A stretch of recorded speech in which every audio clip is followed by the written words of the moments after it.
नमः पूर्वाय गिरये पश्चिमायाद्रये नमः। ज्योतिर्गणानां पतये दिनाधिपतये नमः।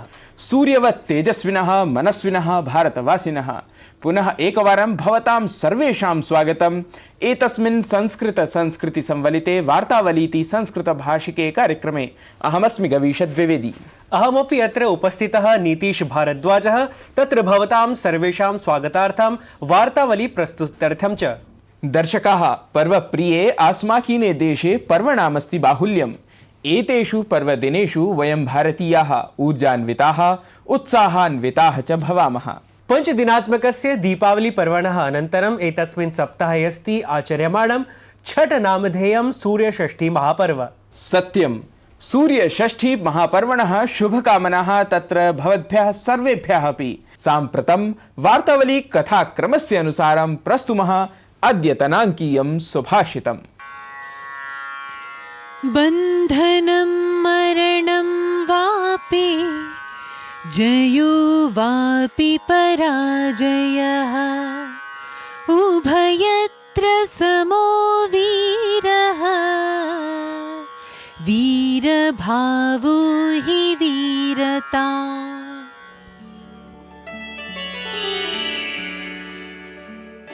बंधन हो या मरण, जय हो या पराजय, वीर मनुष्य हर परिस्थिति में संभाव अर्थात धैर्य रखता है।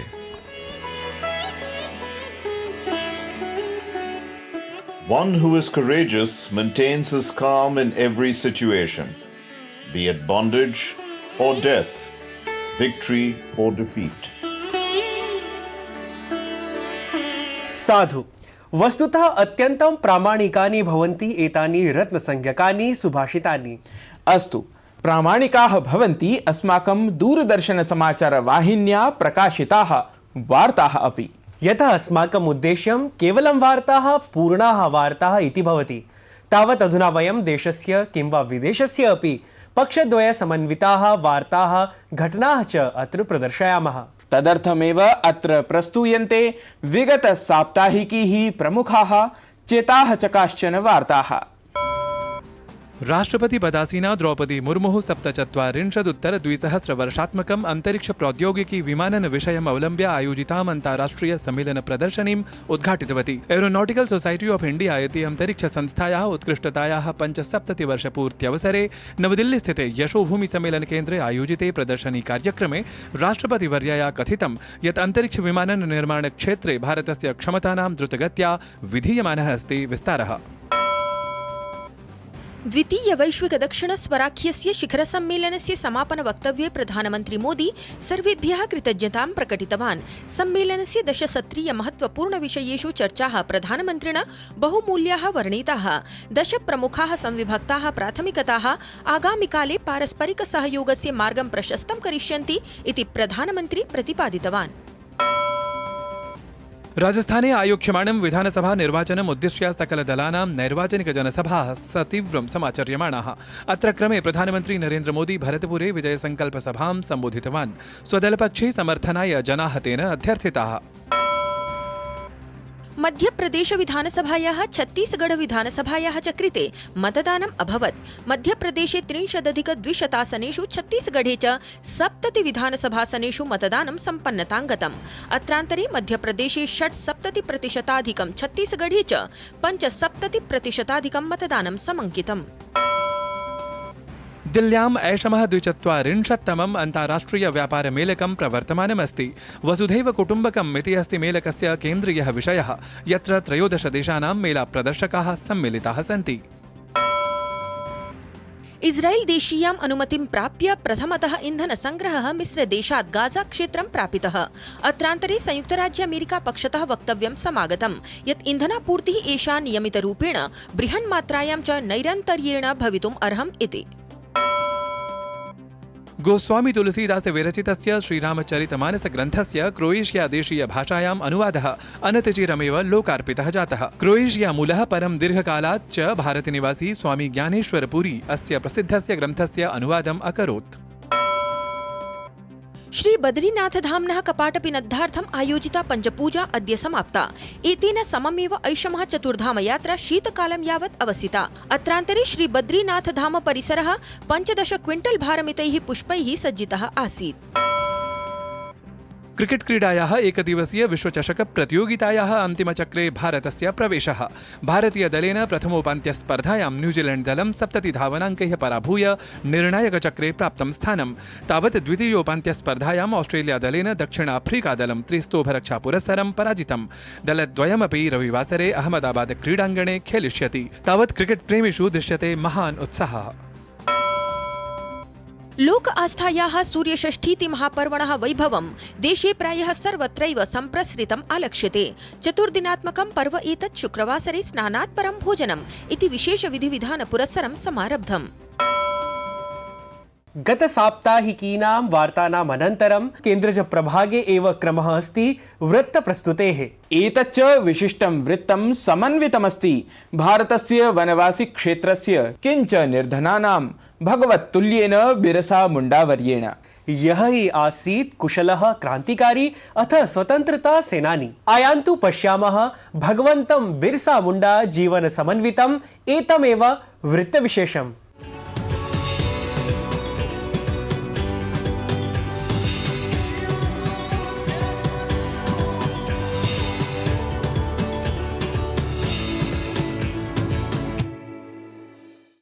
उलिहातुः झारखण्डस्य खूंटी जनपदे स्थितः एकः लघुः ग्रामः, यत्र गतशताब्द्याः 75तमे वर्षे नवम्बर मासस्य 15 दिनाङ्के जन्मलेभे देशस्य महान् पुत्रः भगवान् बिरसा मुण्डाः।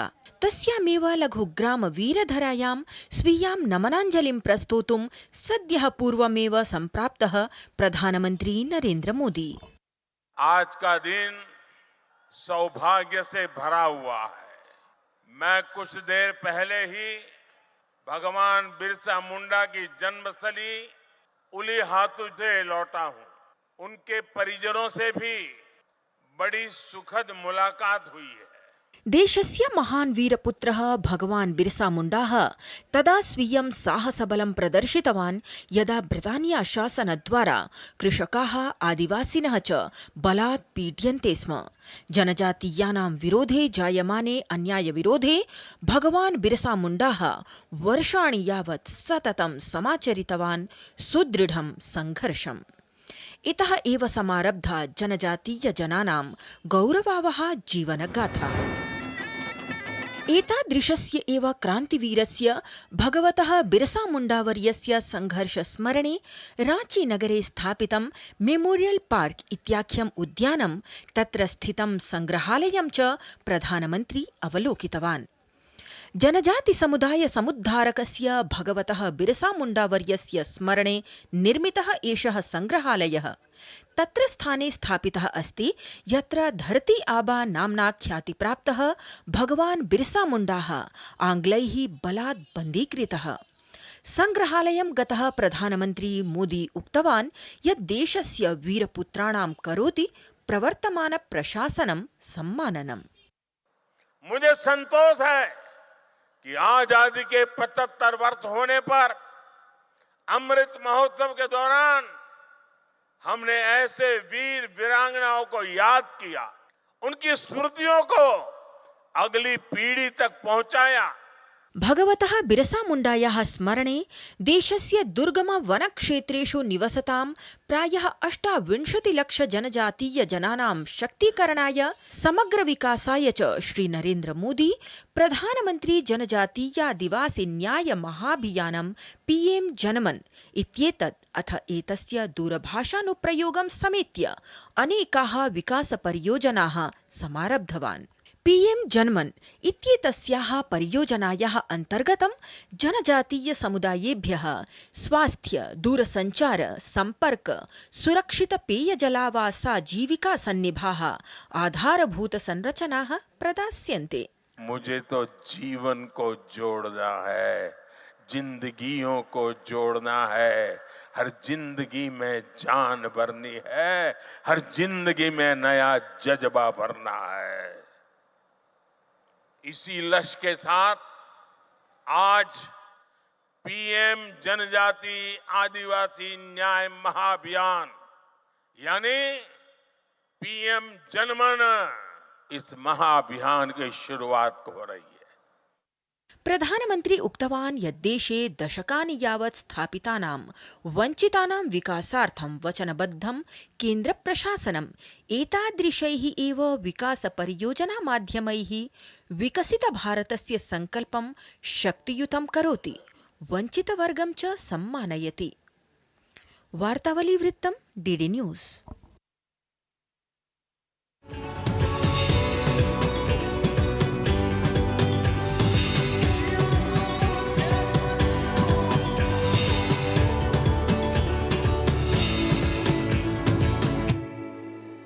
शोभनमिदं वृत्तम्। अधुना वार्तावली क्रमे अग्रे सरामः, प्रविशामः च तृतीया प्रभागे। दर्शकाः, भवन्तः तु जानन्ति एव यत् एतस्मिन् प्रभागे सविशेषं समाहूयते कश्चन प्रमुखः संवादातिथिः। आयान्तु तर्हि अवलोकयामः कः अस्ति एतस्मिन् अङ्के विशिष्टः अतिथिः, कः च अस्ति प्रमुखः संवादविषयः।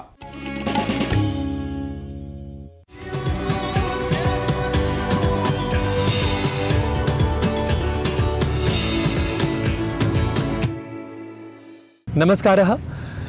दर्शकाः, भवन्तः जानन्ति एव यत् भारतीयदर्शनपरम्परायाः, भारतीयज्ञानपरम्परायाः, भारतीयसाहित्यपरम्परायाः या विशेषता अस्ति तया विशेषतया सम्पूर्णम् अपि जगत् आलोकितम् अस्ति। सम्पूर्णेऽपि संसारे, विशेषतः इस्लाम जगति अपि कथमिव भारतीयज्ञानपरम्परा प्रसृता, एतदर्थं वयम् अद्य स्मः जामिया मिलिया इस्लामिया विश्वविद्यालयस्य परिसरे डॉक्टर मोहसिन अली इत्येतेन सह तेन सह वयं संवादं करिष्यामः।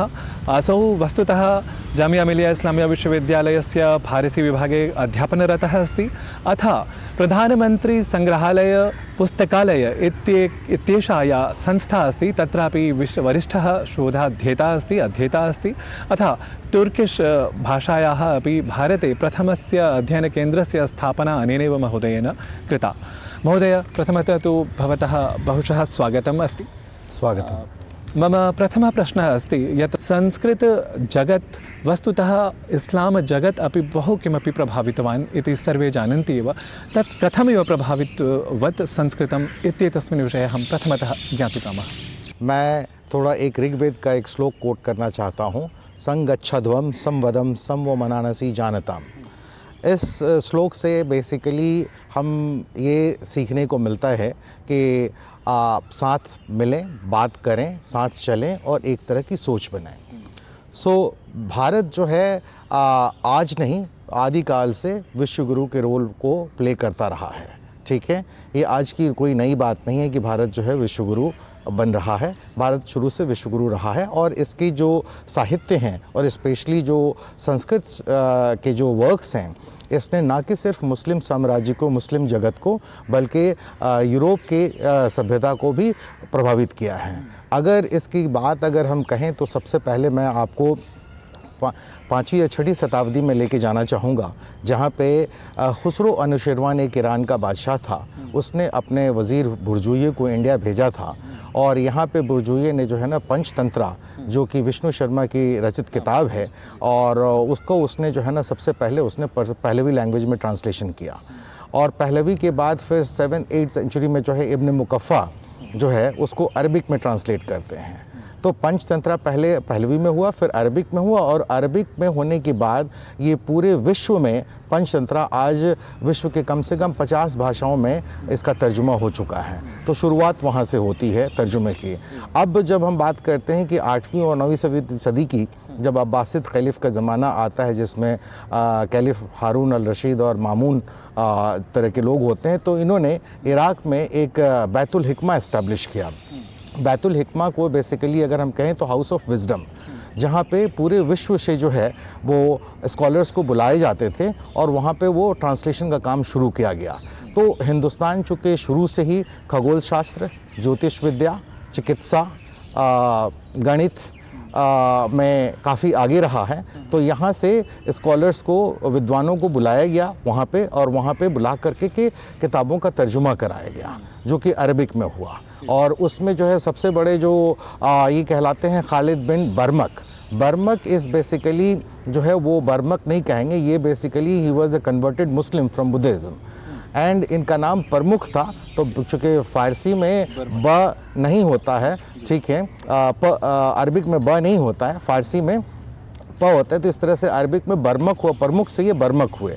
एंड इन्होंने वहाँ पे जो है ना प्राइम मिनिस्टर के रोल प्ले किए, प्राइम मिनिस्टर के पद पे कार्यरत रहे और कार्यरत रहने के बाद इन्होंने हिंदुस्तान से बहुत सारे विद्वानों को आमंत्रित किया और आमंत्रित करने के बाद जो है वहाँ पे तर्जुमे का काम शुरू हुआ, जिसमें ब्रह्म सिद्धांता जो है जो बुक है वो उसका तर्जुमा होता है, ठीक है। उसके बाद जो है ये जो आप ये कह सकते हैं कि बहुत सारे फिजिशियंस यहाँ से बुलाए जाते हैं।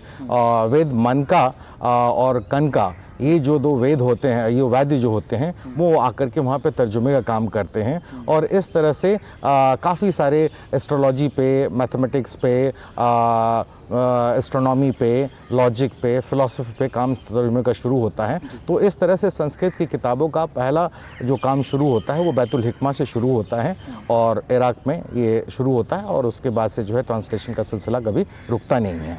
और इसके बाद जो है बहुत सारे ऐसे हैं जो ट्रैवलर्स, जोग्राफर्स, ठीक है, जो हिंदुस्तान आते हैं, जिसमें दमिश्की का नाम आता है, इब्न बतूता, अलबरूनी का नाम आता है, इब्न बतूता का नाम आता है। ये हिंदुस्तान आते हैं, ठीक है, सल्तनत पीरियड में, सल्तनत पीरियड से थोड़ा पहले भी, और आ करके के जो है ये तर्जुमे का काम करते हैं। भवता यथा उक्तं यत् अनेके यात्रिणः, अनेके विद्वांसः अरब जगतः सम्बद्धाः ये सन्ति, अरब जगतः सम्बद्धाः येऽपि सन्ति।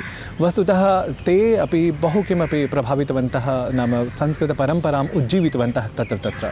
अहं ज्ञातुकामः यत् तेषु एव विद्वत्सु एकः अल्बेरुनी यः आसीत्, वस्तुतः असौ एव प्रथमः प्राच्यविद्, इण्डोलॉजिस्ट् यत् आङ्ग्लभाषायां वयं वदामः, सः आसीत्। वस्तुतः तस्य या प्रसिद्धिः अस्ति इण्डोलॉजिस्ट् प्राच्यविद् रूपेण, सा प्रसिद्धिः कथमिव? अल्बेरुनी जो है 1017 में महमूद गजनवी के साथ इंडिया आते हैं और आकर के जो है ना वो चूँकि उनको लिंग्विस्ट थे, मल्टीलिंगुअल थे, ठीक है, ऑलरेडी उनको अरबिक आती थी, फारसी आती थी, ठीक है, उन्होंने यूनानी भी सीखी थी और इस तरह से वो आकर के यहाँ पे संस्कृत का अध्ययन करते हैं सबसे पहले, चूँकि उनको ऐसा लगता है कि संस्कृत से अध्ययन से जो है ना हिंदुस्तान के कल्चर को, सभ्यता को वो ज़्यादा अच्छी तरह से समझ सकते हैं। तो इस तरह से इसलिए उन्होंने एक अपनी किताब लिखी है तारीख़ हिंद या किताबुल हिंद, अरबिक में लिखी इन्होंने, ठीक है, और ये पहला मुस्लिम विद्वान था जिन्होंने इन्होंने ग्रंथ का भी अध्ययन किया। ग्रंथ में अगर हम जैसे कहें कि वेद पुराना, ठीक है, भगवत गीता, फिर आपको पतंजलि, ठीक है, योग पे लिखा।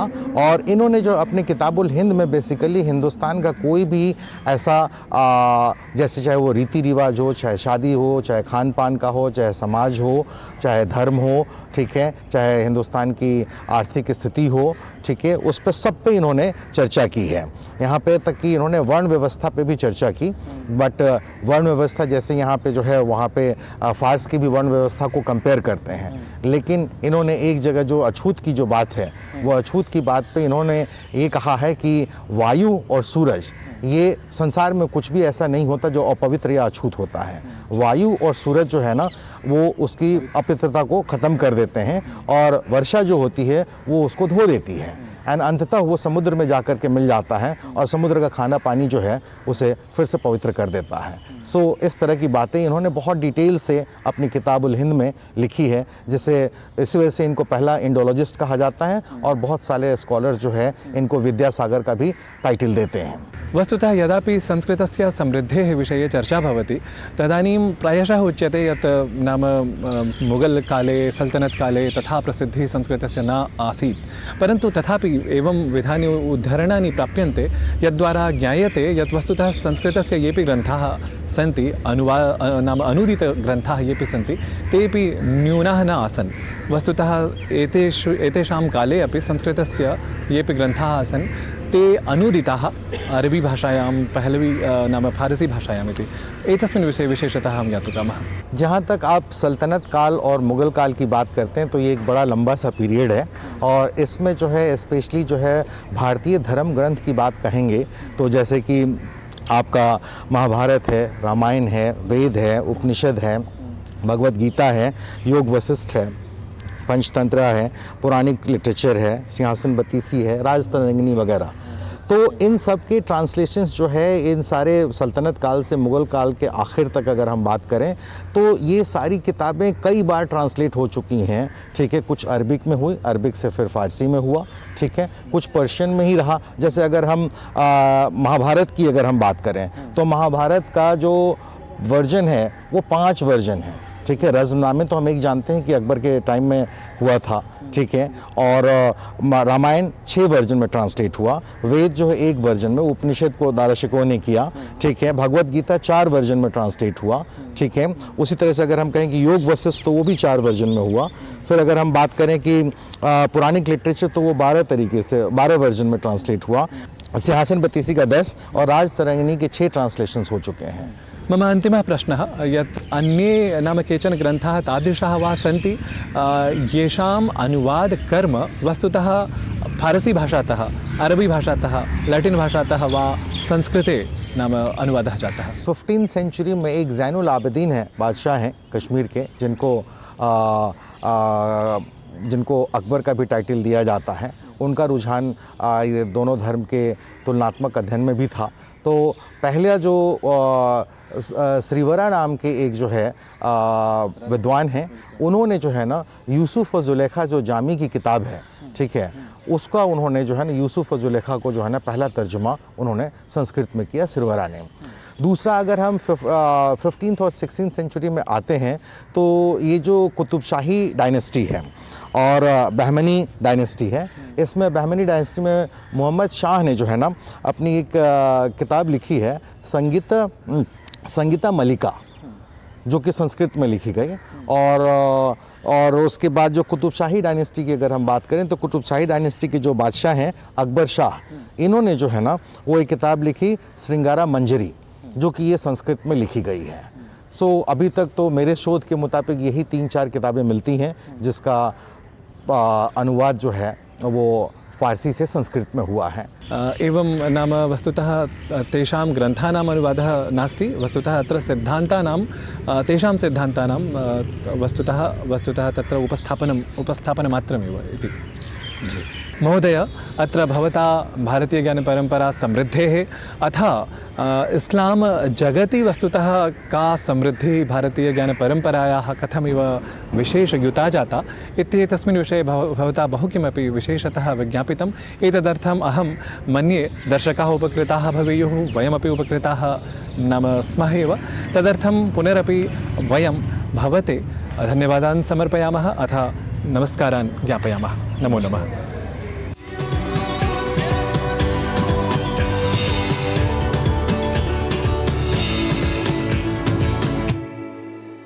रुचिकरः अस्ति एषः संवादः विषयः च, परं कालः ननु बध्नाति अस्मान्, अतः अर्धहोरावधिकः कालः शीघ्रमेव समाप्तप्रायः प्रतिभाति मे।